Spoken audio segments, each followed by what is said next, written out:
Hi friends, welcome to mom's kitchen. Mutton tomato curry ఎలా చేయాలో చూద్దాం. చాలా తక్కువ టైంలో ఎవరైనా ఈజీగా ప్రిపేర్ చేసుకోవచ్చు. వీడియోని స్టార్ట్ చేసే ముందు ఒక లైక్ చేయండి. ఇప్పుడు స్టవ్ ఆన్ చేసుకొని కుక్కర్ పెట్టి 2 టేబుల్ స్పూన్ల ఆయిల్ వేసుకొని 2 ఉల్లిపాయలు కట్ చేసుకొని పచ్చిమిర్చి పుదీనా వేసుకొని గోల్డెన్ బ్రౌన్ కలర్ వచ్చేంత వరకు వేయించుకోవాలి. ఇప్పుడు ఇందులో 1 స్పూన్ అల్లం, అర స్పూన్ పసుపు, 1 స్పూన్ ధనియాల పొడి వేసుకొని కలుపుకోవాలి. ఇప్పుడు ఇందులో కడిగి పెట్టుకున్న మటన్ వేసుకొని 2 నిమిషాలు హై ఫ్లేమ్లో కలుపుకొని మూత పెట్టి 5 మినిట్స్ ఉడికించుకుందాం మీడియం ఫ్లేమ్లో.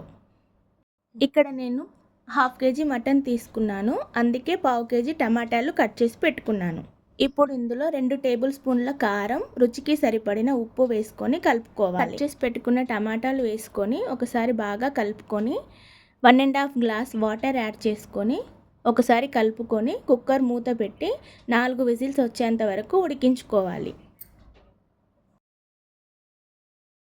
4 విజిల్స్ అయిపోయిన తర్వాత కుక్కర్ మూత తీసుకొని అందులో కొద్దిగా గరం మసాలా, కొత్తిమీర వేసుకొని ఒకసారి కలుపుకోవాలి.